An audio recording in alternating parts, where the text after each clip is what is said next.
Democracy Now!, democracynow.org, The War and Peace Report, as we turn now to Iran, where the country's new president, Hassan Rouhani, was sworn in Sunday, replacing the outgoing president, Mahmoud Ahmadinejad.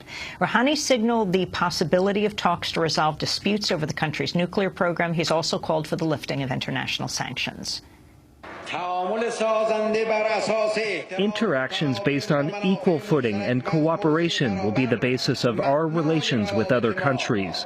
On this basis, proportionate to the behavior and approach of the other side, in view of improving and promoting future ties, we will ascertain our next step. So I will say this. If you want the right response, don't speak with Iran in the language of sanctions. Speak in the language of respect. Iran's new president, Hassan Rouhani, giving his inaugural address Sunday. To talk more about the implications of Rouhani's presidency, we're going to Washington, D.C. to Trita Parsi, founder and president of the National Iranian American Council, author of several books, including A Single Roll of the Dice, Obama's Diplomacy with Iran. Trita, welcome to Democracy Now! First, tell us who the new president of Iran is.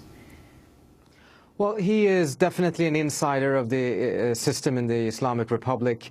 He is not a reformist that has been reported in some places, but rather more of a centrist, but enjoys very good relations with most of the factions in the Iranian political system. But perhaps most importantly, he's known to his friends as the Sheikh of Diplomacy because he has led so many of the negotiations that Iran has been engaged in. And according to the former French ambassador to Tehran, François he believes that Rouhani was essential in convincing the Supreme Leader Ayatollah Khamenei to end some of the military dimensions of the Iranian nuclear program back in 2003 when the Europeans were negotiating with Rouhani.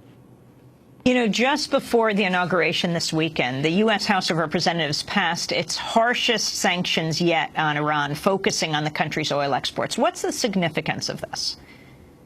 Well, the significance of this, I think, is that it shows that there is a significant difference between the approach of the Obama administration and the U.S. Congress.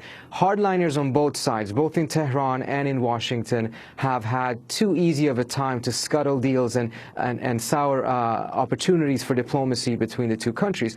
And for the U.S. Congress to pass sanctions 3 days before the inauguration of the new president, a president that has engaged successfully in diplomacy in the past, who has given the world some hope that perhaps there can be a resolution to the nuclear program, only indicates that there isn't a clear interest in the U.S. Congress for a resolution, but rather a clearer interest for going towards a confrontation.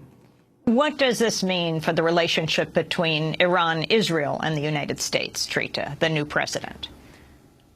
Well, what it means for the United States and Iran, if we take that first, is that at the end of the day, if real negotiations end up taking place, and I think there is an interest in the Obama administration side to do so, we have to understand that there's going to be a significant confrontation at some point, most likely, between the Congress and the president as to whether actually deliver anything in the negotiations. Because the question that the U.S. is asking legitimately, validly about the new president of Iran is whether he actually is capable of delivering. But what we tend to forget is that the Iranians ask the exact same question of President Obama. Is he capable of delivering, mindful of the fact that in the midst of negotiations, Congress is never ending in its strive for imposing new sanctions that actually undermine the chances of diplomacy?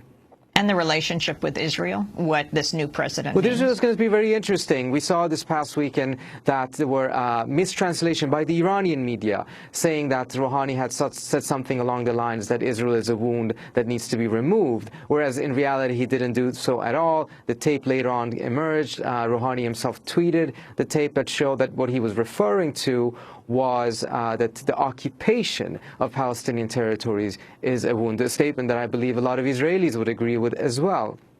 And ended up becoming somewhat embarrassing because the Israeli Prime Minister Benjamin Netanyahu went out very quickly and pointed to the mistranslation as evidence that there is no difference between Rouhani and Ahmadinejad and cautioning the world not to have any illusions about dealing with Rouhani. And then, of course, turned out that he had not said that at all, but in fact, the language coming out of Rouhani in regards to Israel is remarkably moderate compared to what was coming out of Ahmadinejad. And I think when you take a look at some of the statements that that Rouhani has said on this issue, you get a very clear picture that he tends to be along those within the Iranian political system who favors the idea of really lowering the rhetoric vis-a-vis Israel, not getting engaged or entangled directly in a confrontation with the Israelis, retaining support for Palestinians, but not being a frontline state vis-a-vis Israel. And that's a remarkable shift compared to what we've seen in the last couple of years with someone like Ahmadinejad, who believed that it was a value, a strategic value for Iran to constantly escalate matters vis-a-vis Israel. I want to thank you, Trita Parsi, for being with us, founder and president of the National Iranian American Council, author of a number of books, including Treacherous Alliance, The Secret Dealings of Iran, Israel, and the United States. His new book, A Single Roll of the Dice, Obama's Diplomacy with Iran.